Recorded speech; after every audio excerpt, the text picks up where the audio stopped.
자, 이제는 또 뭐 오늘 이벤트는 계속 말씀드렸지만 중국의 생산자 물가 지수가 이제 10시 30분 오전 소비자 물가도 마찬가지고 그리고 내일은 이제 미국의 소비자 물가 뭐 이런 순차적이기 때문에 그 물가를 알려면은 또 원자재가 동향을 잘 파악해야 되는데 내용을 들어보기 위해서 전문가 모셨습니다. 이베스트 투자증권 리서치센터 중국 원자재 애널리스트 최진영 연구원과 함께하겠습니다. 어서 오십시오. 안녕하십니까? 네.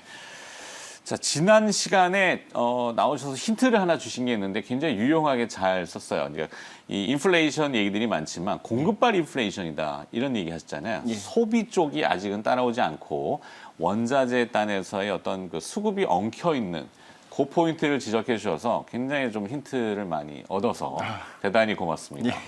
자, 오늘도 내용을 좀 기대해 볼 텐데요. 원자재의 봄날 뭐 이렇게 표현하는 상반기 였다면 하반기의 전망은 전체적으로 어떻게 정리가 되나요?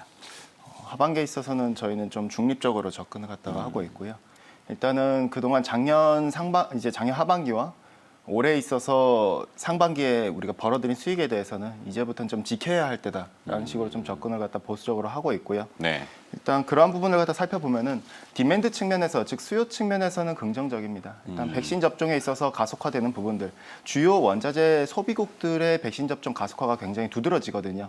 특히나 미국, 유럽 이런 국가들, 한국이나 일본은 아직까지는 공급이 원활하지 않지만 인프라가 잘 깔려 있는 나라이기 때문에 충분히 회복 속도가 빠를 수 있다라고 좀 접근을 갖다 하고 있고요. 근데 이제 다만 저희가 좀 주목하는 부분은 유동성입니다. 네. 결국에는 지금의 원자재가 순수하게 100% 디맨드발로 올라온 즉 수요발로 올라온 가격이라고 보기 어렵거든요. 그러니까 유동성 그로스 즉 유동성 증가율을 갖다 봐야 되는데 전 세계 유동성 증가율 같은 경우에는 벌써 3개월 연속 둔화된 상태입니다. 그러면 우리가 이렇게 접근했었을 때 선행적으로 가격이나 제조업 PMI를 갖다 선행하는 게 유동성 증가율인데 그 유동성 증가율이 결국에는 작년보다 더 많은 유동성을 갖다 풀지 못한다라면은 유동성 증가율은 둔화될 수밖에 없다라는 관점이 되겠고요. 그러면은 원자재 측면에서는 상승 탄력이 제한될 수밖에 없겠고요. 두 번째는 달러입니다. 우리가 달러화에 대해서 많이 약세가 계속해서 유지되고 있지만은 다만 미국의 고용, 특히나 미국의 서비스업의 회복 속도가 빨라지는 점에 우리가 좀 주목할 필요가 있겠고요. 네.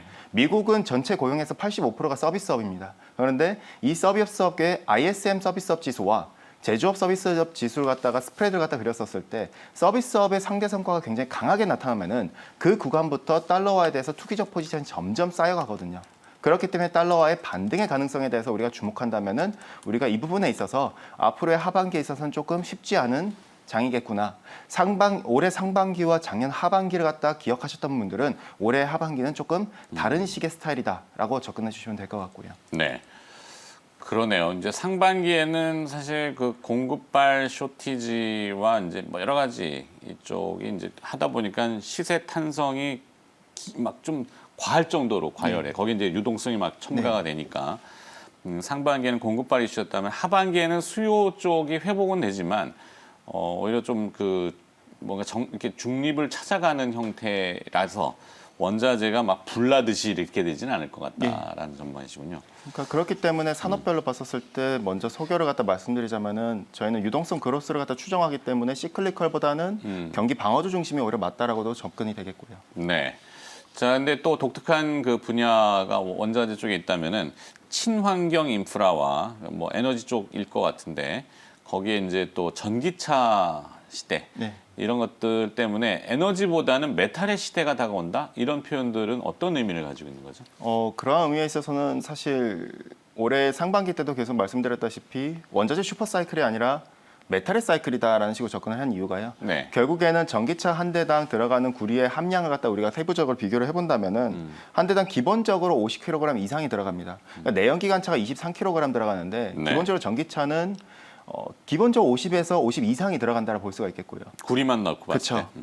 친환경 인프라에 있어서는 풍력 같은 경우에는 메가와트당 8에서 9톤 가량이 들어가고요. 그러면 우리가 이렇게 본다면은 메탈의 수요가 굉장히 크다라는 점을 갖다 알 수 있고 구조적인 측면에서 전체적으로 아직까지는 구리 전체 수요에서 전기차는 2.4%밖에 안 되고요. 친환경 인프라들은 전체 수요에서 해봤자 10%밖에 안 됩니다. 다만 앞으로의 방향성 측면에서는 구조적인 변화가 굉장히 빠를 수 있다라 볼 수 있고 중국 같은 경우에 14차 5개년 기간 동안에 전기차라던가 내지는 특고화 성전 설비 내지는 친환경 인프라나 원전 이런 쪽으로 중심을 해가지고 굉장히 폭발적인 캐파를 갖다 증설하려 하고 있고요. 미국 역시도 마찬가지로 비슷한 맥락에서 인프라 재건이라던가 이러한 정책들을 갖다 어쨌든 내놓은 상태입니다. 그럼 방향성을 본다면은 굉장히 메탈의 시대라고 알 수가 있겠는데요. 이러한 부분들이 어떻게 보면은 우리가 좀 기대하는 부분들이 먼저 가격 측면에서 어떻게 보면 선반영됐다라고도 볼 수가 있겠고요. 네. 그렇죠. 이 비철 금속 뭐 전기차의 전선이 워낙 많이 들어가다 보니까 전선은 다 뭐 구리가 그쵸, 많고 구리죠. 그죠. 뭐 바디 같은 것도 뭐 알루미늄도 마찬가지일 거고 뭐 비철 금속들이 워낙 전기차에 또 많이 쓰이니까 그 뭐 배터리 쪽도 있겠고. 자, 근데 질문을 뭘 해야 될까요? 자, 기업 입장에서 보면은 사실 이제 주식 시장을 판단하는데 결국에는 기업의 수익성을 보잖아요. 예.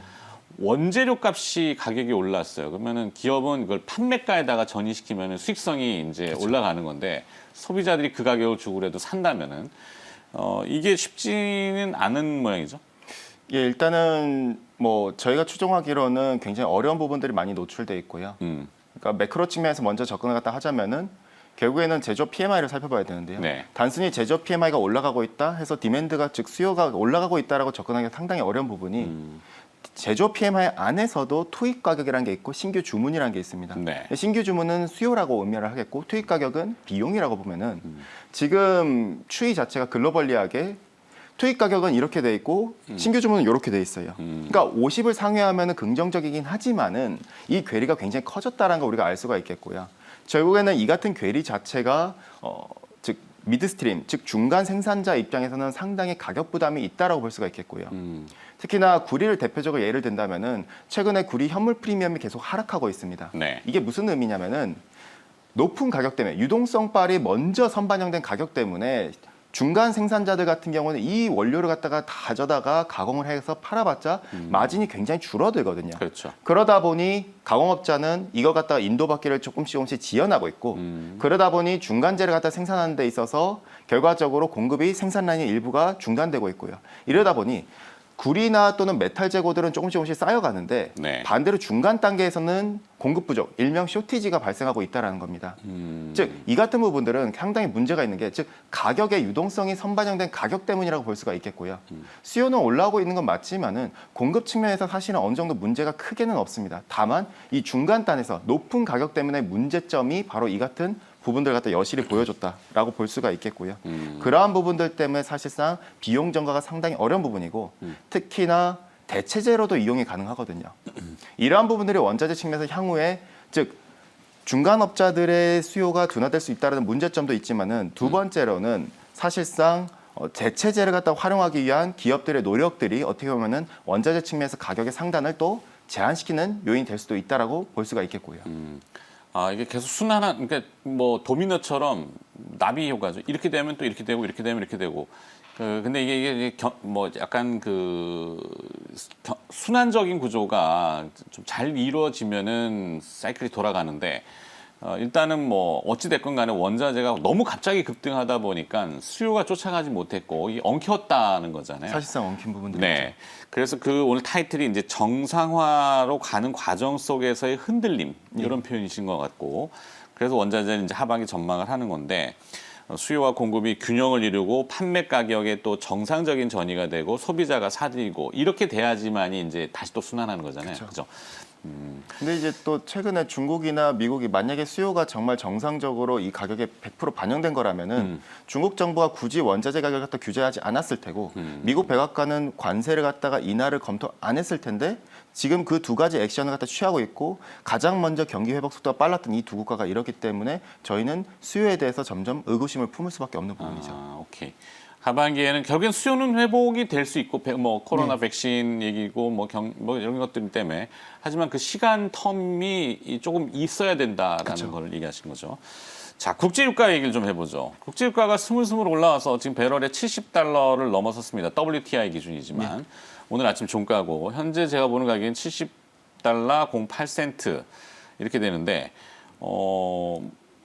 탈석탄 뭐 내지는 탄소 중립, 친환경, 뭐 그린 에너지 이 얘기를 다 하는데도 불구하고 유가가 오르는 이유 어디에 있다고 봐야 될까요?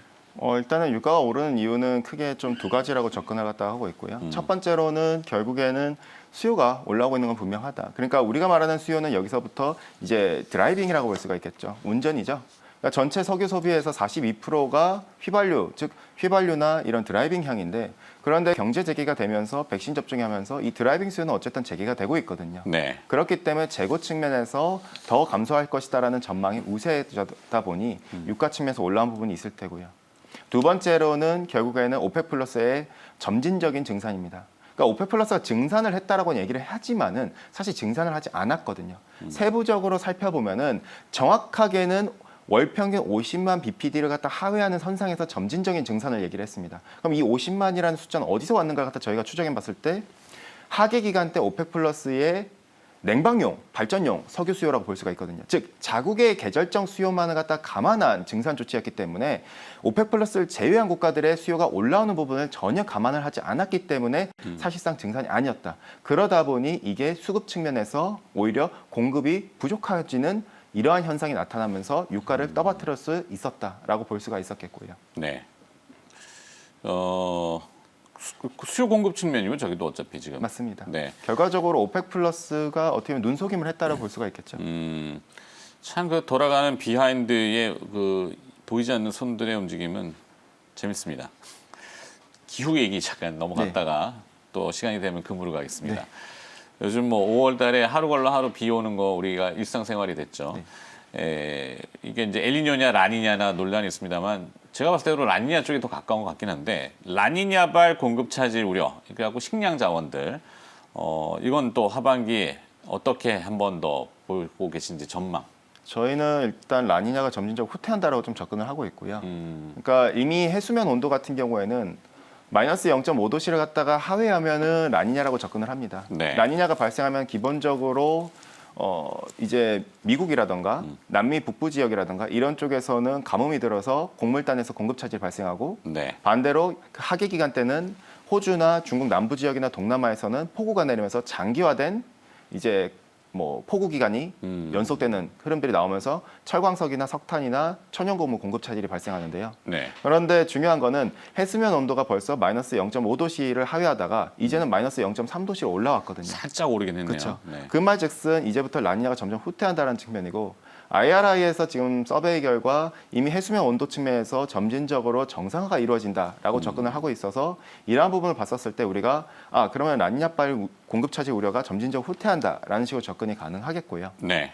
물론 조금의 모니터링은 더 필요합니다. 일단은 중국 남부 지역에서 조금 이른 폭우가 발생했고 만약 이 폭우가 8월 말까지 지속될 경우에는 그러면은 동계 기간 때 라니냐가 한 번 더 센 게 올 수 있겠구나라고 유추할 수 있는데 아직까지는 현재로서는 서베이상 그게 가능성은 좀 낮다라는 식으로 접근이 되겠고요. 네. 사실상 이렇게 되면 곡물단에서 공급 차질 우려가 점점 후퇴하고 공급에 대한 가이던스가 점점 상향 조정될 수 있다라는 이 같은 전망이 유효하겠고요. 네. 곡물 포지션을 조금 줄여야 되나? 네, 그래도 한번 들고 가보려 합니다, 저는. 네, 뭐 해외 금 얘기 좀 해봐야 되는데 금에 또 관심 있는 분들이 있어요. 일부 일각에서는 이 인플레이션 헤지 수단으로 금을 좀 일부 일정 부분 포트폴리오에 관련된 자산이라든지 넣어두는 것도 하반기의 전략이다 이렇게 표현하던데 맞습니까? 글쎄요, 저희는 약간 좀 조심스럽습니다. 왜냐면은 사실 전반적인 원자재 측면에서 저희는 하반기 때 전반적으로 중립으로 좀 접근하고 있거든요. 오히려 달러를 갖다 포지션을 더 비중을 늘리는 게 오히려 맞다라 보는데 네. 금에 있어서도 봤었을 때 앞서 언급드린 서비스업 지표와 제조업 간의 스프레드를 고려했을 때 달러와 투기적 포지션이 점점 최근에 쌓여가고 있는 모습들. 그러면 앞으로의 추세적인 달러의 반등 요인이라 본다면은 금이나 원자재 측면에서는 디스카운트 요인이 발생할 테고요. 두 번째로는 금이 왜 연말로 갈수록 약해질 수밖에 없냐면은 결과적으로 물가에 대해서 우리가 먼저 살펴보면은 결국 인플레이션 해지 자산이잖아요. 네. 그럼 인플레이션 해지 수요가 계속 나올 수 있는지 여부를 판단한다면은 물가는 지금 4%대 헤드라인 CPI 기준으로는 유지가 높은 수준의 물가가 유지되고 있습니다. 다만 우리가 여기서 중요한 거는 이게 정말 수요발 인플레이션인지 봤었을 때 오히려 유가 측면에서 기저효과로 발생한 인플레이션이 더 맞다라고 보고 있거든요. 그러면 인플레이션 측면에서 점진적으로 둔화될 수 있다는 것이고 즉 기저효과가 종료가 되니까요. 더불어서 수요 측면에서 올라오고 있긴 하지만 앞서 언급드린 대로 비용 측면을 갖다가 비용의 가격의 전가가 상당히 어려운 부분들 네. 그런 부분을 감안하면은 마찬가지로 인플레이션이 점진적으로 둔화한다면은 그러면은 인플레이션 해지 수요도 마찬가지로 크게 기대하기는 어려울 뿐더러 두 번째는 결국 연말로 갈수록 페드의 테이퍼링 이슈가 언급될 수밖에 없습니다. 네. 그렇게 된다면은 결과적으로 금리는 연말로 갈수록 상승하고 실질 금리는 상승하면서 금은 인플레이션 해지 수요가 둔화되면서 후퇴하게 된다 정도 정리하시면 될 것 같고. 알겠습니다. 결국엔 달러군요. 달러를 좀 사시자. 자, 애널리스트 코너였고요. 정상화 속 흔들림이라는 주제로 원자재 하반기 전망을 들어봤습니다. EBS 투자증권 리서치 센터 최진영 애널리스트가 수고를 해주셨습니다. 고맙습니다. 감사합니다.